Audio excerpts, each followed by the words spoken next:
আসসালামু আলাইকুম। আশা করি আপনারা সবাই ভালো আছেন। আগামীকাল পুঁজিবাজার কেমন যেতে পারে এই বিষয়ে যদি বলি তাহলে আজকের মার্কেট নিয়ে একটু কথা বলবো। তারপর আগামীকাল মার্কেট কী হতে পারে এবং ২-১টা নিউজ নিয়ে কথা বলার চেষ্টা করব।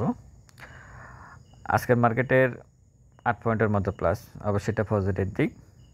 ৫৮৪ কোটি টাকার লেনদেন, এটাকেও আমি পজিটিভভাবে দেখি। তবে এর মধ্যে ব্লক একটা ট্রানজ্যাকশনকে নিয়ে আসা হয়েছে ব্র্যাক ব্যাংকের প্রায় ১৫০ কোটি টাকার উপরে, ১৫০ কোটি টাকার উপরে, যেটা আসলে এখানে আসার কথা না। এটা শুধু আপনাদেরকে একটা লেনদেন বাড়ছে মার্কেটে, এটা দেখানোর জন্য এই কাজটা করানো হয়েছে।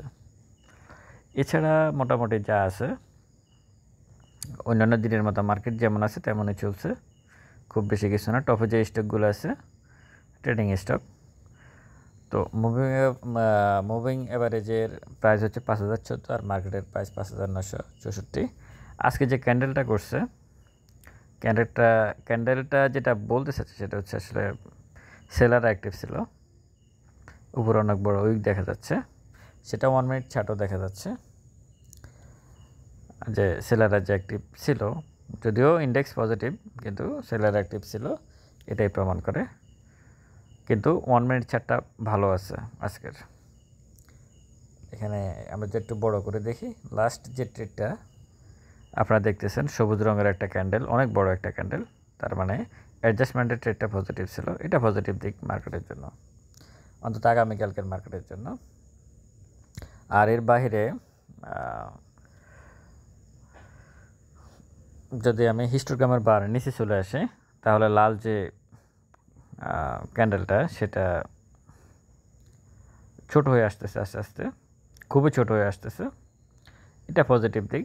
যদি সবুজ দু একটা ক্যান্ডেল করে তাহলে কিছুদিন অন্তত মার্কেটটা পজিটিভ থাকার সম্ভাবনা আছে। RSIটা 30 এই মুহূর্তে অনেক বাড়ার সুযোগ আছে, অনেক। তবে মার্কেটের আজকে আমি নেগেটিভ বলবো এটুকু, লেনদেনটা এখানে দেখাচ্ছে পজিটিভ, কিন্তু এটা এই যে চক্রের যে ব্যাপারটা সেটা আবারও চলে আসে। এর থেকে আপনারা একটু যত রকমের মার্কেটে কারসাজি আছে সব রকমের কারসাজি এই মুহূর্তে অ্যাপ্লাই হচ্ছে মার্কেটে। এই ব্যাপারে আপনারা সাবধানতা অবলম্বন করবেন। তো টেকনিক্যাল দিক সমস্ত কিছু বিবেচনা করে নেগেটিভ যেটা আমি ভলিউমটা একটু বেশি হয়ে গেছে আজকে, যেটা আমি আগেই বলছি। ক্যান্ডেলটা যেখানে আছে এখান থেকে আরেকটা ভালো একটা ক্যান্ডেল আগামীকাল সবুজ একটা ক্যান্ডেল হওয়ার সম্ভাবনা আছে। এরকম ক্যান্ডেল থেকে আরেকটা সবুজ ক্যান্ডেল হওয়ার সম্ভাবনা আছে। আর যেহেতু হিস্টোগ্রামের বারটা আস্তে আস্তে ছোট হয়ে আসতেছে, তো সেদিক বিবেচনা করে আগামীকাল মার্কেটটা পজিটিভ থাকবে বলে আমি আশা করি। আরেকটা দুইটা বিষয় আমি বলে নিই, সেটা হচ্ছে রাশেদ মাকসুদ পদত্যাগ করে নাই, এটা সত্য, এবং বিভিন্নভাবে অনলাইন মিডিয়াগুলো প্রচার করার চেষ্টা করতেছে তার এখন কারসাজিকারকরা তার পদত্যাগকে কেন্দ্র করে এখন নতুন করে আবার আরেকটা করতেছে, মার্কেটে ফ্যানিক দিচ্ছে। ফ্যানিক বলতে ফ্যানিকটা হচ্ছে বেশি দামে আপনাদের হাতে শেয়ারগুলো দরিয়ে দেওয়ার চেষ্টা করতেছে। এই কাজটা চলতেছে মার্কেটে এখন। এই ফ্যানিকটা দিয়ে কম দামে শেয়ার হাতে নেওয়া, ব্যাপারটা হচ্ছে একটু বাড়িয়ে আপনাদের হাতে দরিয়ে দেওয়া, যে রাশেদ মাকসুদ চলে যাচ্ছে, আমেরিকা গেছে, এই করছে সেই করছে, শেয়ার আসবে না, আসবে। অনলাইন মিডিয়াগুলো এগুলো খুব ভালোভাবে চলতেছে, আপনারা দেখতেই পাচ্ছেন। যারা পুঁজিবাজারের সাথে জড়িত তারা প্রত্যেকেই নিউজগুলো আপনারা দেখেন, বলার অপেক্ষা রাখে না। তো রাশেদ মাকসুদ পদত্যাগ করলে সেটা অর্থ মন্ত্রণালয় থেকে একটা প্রজ্ঞাপন হবে, তখন বিশ্বাসযোগ্য হবে। এর আগে কেউ ওই নিউজকে বিশ্বাস করবেন না যে সে হলে। আর আরেকটা বিষয় হচ্ছে, মার্কেট এখন যেভাবে আছে এখান থেকে ইন্ডেক্স বাড়বে কি বাড়বে না, এটা নির্ভর করতেছে দুইটা বিষয়ের উপর। একটা হচ্ছে এখানে মার্কেটের কোনো সমস্যা না, মার্কেটের এই মুহূর্তে কোনো সমস্যা না। সমস্যা হচ্ছে রাশেদ মাকসুদের সাথে মার্কেট মেকারদের সাথে দ্বন্দ্ব। হয় রাশেদ মাকসুদকে নমনীয় হতে হবে, আর নয় মার্কেট মেকারদের মার্কেট থেকে চলে যেতে হবে। নমনীয় হলে তারা মার্কেটে আসবে, মার্কেট বাড়বে। আর যদি রাশেদ মাকসুদ নমনীয় না হয় তাহলে মার্কেট এইভাবে চলবে, কিছু করার নেই। আর মার্কেটে আরেকটা প্রবলেম হচ্ছে, সেটা হচ্ছে প্রায় 16-17টা ব্যাংকের ডিভিডেন্ড বাংলাদেশ ব্যাংক আটকে রাখছে। এটারও একটা সমাধান আশা করি বাংলাদেশ ব্যাংক ভালোভাবে করবে, কারণ এতগুলো ব্যাংক যদি ডিভিডেন্ড দিতে না পারে সবগুলো জেডে চলে যাবে। মার্কেটের পরিণতি আরও ভয়ঙ্কর হবে। ইন্ডেক্স চলে যাবে 3000-এ, 2000-এ, যেটা অলরেডি আছে 2000-এ, যদিও এটা দেখাচ্ছে মানে 4000, 5000-এর কাছাকাছি। তো ওইটাতে দেখে লাভ নাই, এতগুলো ব্যাংক তো একসাথে যেতে যাওয়া কোনোভাবে পসিবল না। আমি আরেকটা বিষয় বলতে চাচ্ছি, সেটা হচ্ছে আপনারা মার্কেটে যদি এই মুহূর্তে টিকে থাকতে হয়, একদম এই মুহূর্তে যদি মার্কেটে থাকতে চান আর কি, না থাকতে চাইলে সেটা অন্য বিষয়। এই মুহূর্তে যদি থাকতে চান, সেটা হচ্ছে ডিভিডেন্ড দিচ্ছে, প্রাইজের সাথে মিল আছে, যেহেতু মার্কেট অনেক নিচে, অনেকগুলো কোম্পানি আছে যাদের ডিভিডেন্ডের সাথে প্রাইজের অনেক মিল আছে, ওই শেয়ারগুলোতে আপনারা এন্ট্রি নিতে পারেন। আস্তে আস্তে করে করে এন্ট্রি নিয়ে বসে থাকেন, কোনো সমস্যা নাই। ওইখানে যদি আপনারা বসে থাকেন, ছোটোখাটো একটা প্রফিট আপনারা পাবেন। প্রফিট না পাইলে ডিভিডেন্ড পাবেন। কিন্তু কোনো কোম্পানি যদি ডিভিডেন্ডে না দেয়, আপনি হাই হুতাশ ছাড়া তো কোনো কিছু। এখানে সমস্যা হচ্ছে কি, ঘুম থেকে উঠে শেয়ারে এন্ট্রি নিয়ে ফেলে, এটা হচ্ছে মূল বিষয়। ইভেন আমি যাদের পোর্টফোলিও দেখি, 2-1 ভাই আমাকে জোর করে ফোর্স করেও ট্রেডিং শেয়ার কেনাচ্ছে, কিনতেই হবে, এটা বলছে কিনতে হবে, ওটা বলছে কিনতে হবে। কিন্তু পরবর্তীতে যেটা হয় সেটা হচ্ছে, যখন আটকে যায় ওই শেয়ারে, তখন ইপিএস দেখে, তখন নেট অপারেটিং দেখে, তখন ডিভিডেন্ড দেখে, তখন ফি দেখে, তখন শেয়ারের প্রাইস দেখে। আগে কিন্তু দেখে না। যখন এন্ট্রি নেয় তখন কিন্তু খুব স্পিডে 130 মাইল স্পিডে এন্ট্রি নিয়ে ফেলে। নেওয়ার পরে যখন আটকে যায়, শেয়ারের দাম যখন পড়ে, তখন তার ফান্ডামেন্টাল ব্যাকগ্রাউন্ডগুলো দেখে, তার লোন আছে কি না, ফি কত আছে, ইপিএস কী আছে, তখন ওগুলোর দিকে আটকে যাওয়ার পরে ওই ইপিএসের দিকে তীর্থের কাকের মতো চেয়ে থাকে। একটু ভালো ইপিএস যদি আসে, একটু যদি দাম বাড়ে ট্রেডিং স্টকের ক্ষেত্রে, অথচ আগেই কিন্তু ভালো স্টকে ঢুকতে পারতো, করে না। আর ট্রেডিং স্টকে ঢুকতেছে দ্রুত প্রফিটের আশায়, দেখা গেছে 4 বছর 5 বছরও বসে আছে, প্রফিট তো দূরের কথা, মূল টাকাই নেই। তো সব কিছু মিলাই এখানে একটা কারসাজিকারকদের আখড়া। এখানে আপনারা এখানে কাউকে, সিকিউরিটি এক্সচেঞ্জ কমিশন বলেন, ডিএসসি বলেন, ব্রোকারেজ হাউস অ্যাসোসিয়েশন বলেন, এই যে ব্রোকারেজ হাউস অ্যাসোসিয়েশনের যিনি ইয়ে আছে,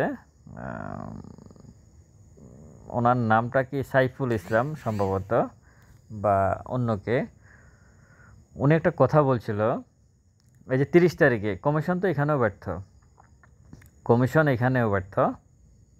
30 তারিখের মধ্যে, এপ্রিলের 30 তারিখের মধ্যে তারা সফটওয়্যার যদি ঠিকভাবে না ইয়ে করে, তাহলে তাদের সফটওয়্যারটা অটো মানে সেকেন্ড সফটওয়্যার যদি না রাখে, কিন্তু সেই জিনিসটা তারা করতে পারে না, ব্যর্থ হয়েছে। তো ব্রোকারেজ হাউসে যিনি ডিবিএস সভাপতি, উনি বলছে, আপনাদের অ্যাকাউন্টে যে টাকাগুলো থাকে, এগুলা ওনারা ব্যাংকে ফিক্সড ডিপোজিট করে রেখে প্রফিট খায়, সুদ নেয় ব্যাংক থেকে, শেয়ার কিনে না কিন্তু ওনারা। এটা ওনাদেরই কথা। তো আমি বলবো যে আপনারা টাকা যতটুকু সম্ভব আসলে হাউসে টাকা, বিও অ্যাকাউন্টে টাকা রাখবেন না, টাকাগুলা ব্যাংকে ট্রান্সফার করে নিয়ে নেন। একটা ফোনে তো ফোন দেবেন, টাকা ব্যাংকের দরকার হলে পরবর্তীতে আবার নিয়ে আসবেন, অসুবিধা তো নাই। মানে সমস্ত কিছু আপনাদের উপর দিয়ে যাচ্ছে। তো এটুকুই বলতে পারি যে আগামীকাল মার্কেট সব কিছু মিলিয়ে পজিটিভ থাকার সম্ভাবনা আছে। ভলিউম যদি কম হয়, আমার মনে হয় না অসুবিধা হবে। তবে এখন যা হচ্ছে মার্কেটে সব কিছু তো ফেক হচ্ছে, এই ফেকটা যদি রিয়েল হতো তাহলে আরও ভালো হতো, একটা কিছু হয়তো এখান থেকে বের করা যেত। তবে দিন শেষে ভালো স্টকের সাথেই থাকতে হবে। এটা মার্কেট যেদিকে যাক, মার্কেট এখন যেভাবে পড়ছে, এটার ক্ষেত্রে যেমন প্রযোজ্য, এই ক্ষেত্রে যেমন প্রযোজ্য, এইভাবে পড়ছে, এটা তো কেউ আশা করে নাই। এটা এটা কি কোনো অ্যানালাইসিস আশা করছে? আর একটা বিষয় বলে দিই, সেটা হচ্ছে মার্কেট যদি একটু বাড়ে, তখন দেখবেন অনেক টেকনিক্যাল অ্যানালাইসিস বের হয়ে আসতেছে। এখন সবাই গুহার মধ্যে লুকিয়ে আছে, এখন একজন আর টেকনিক্যাল অ্যানালাইসিস মার্কেটে খুঁজে পাবেন না। যখন মার্কেটে একটু ইন্ডেক্স একটু বাড়বে, তখন দেখবেন অনেকেই বের হয়ে আসতেছে আস্তে আস্তে। তো দূরে থাকবেন। আইটেম বিক্রেতা শুরু হবে কিছুদিন পরে, ডাবল করে দেবে 3 গুণ। মার্কেটে একটু ভালো হোক, আসলে ওরা কী করে জানেন? আপনাদেরকে আইটেম বিক্রেতারা এবং টেকনিক্যাল অ্যানালাইসিসরা তারা একদিকে আপনাকে দিয়ে শেয়ার কেনায়, আরেকদিকে তাদের কাছে শেয়ার আছে, ওই শেয়ারগুলো তারা সেল দেয়। এটা ভালোভাবে মাথায় ঢুকে নেবেন। আপনাকে দিয়ে সে ডিমান্ড ক্রিয়েট করায় ওই শেয়ারটাতে, লো পেড অফ শেয়ারগুলোতে তারা ডিমান্ড ক্রিয়েট করায়, অন্যদিকে তারা সাপ্লাই মানে সেল দিয়ে দেয়। তো সুতরাং এটাকে কী বলে, আপনারা এ থেকে দূরে থাকবেন, অবশ্যই দূরে থাকবেন। তা না হলে এরকম মানে সিস্টেমের মধ্যে পড়ে গেলে টাকা আপনার যাবে, তাদের কি? তো সব কিছু মিলাই আপনারা আপনাদের পোর্টফোলিওগুলো একটু সাবধানে হ্যান্ডেল করবেন। আসলে পরিস্থিতি এই মুহূর্তে একটু খারাপ, কারণ যারা মার্কেট মেকার, যারা মার্কেটকে পরিচালনা করে তাদের মধ্যে দ্বন্দ্ব। তো সব কিছু মিলে আপনারা সাবধানতা অবলম্বন করবেন। ইনশাল্লাহ আগামী দিনে আমরা একটা ভালো মার্কেট পেতে পারি আগামীকালকে। আর এটা আমি বললেই যে হয়ে যাবে এমন না। আপনারা আবার অনেকে দেখি কমেন্টস করেন, আপনি বলছেন মার্কেট পজিটিভ হবে, হয় নাই কেন? আর হয় নাই কেন, এটা কি আমার কাছে কি কোটি কোটি টাকা আছে নাকি, 500-600 কোটি টাকা আছে নাকি যে মার্কেটকে আমি নিয়ন্ত্রণ করব? কথা বলতে তো মানে একটা প্রশ্ন করতে হলেও কিছু জেনে বুঝে করতে হয়। ভালো থাকবেন সবাই। ভিডিওটা ভালো লাগলে শেয়ার করবেন। আসসালামু আলাইকুম।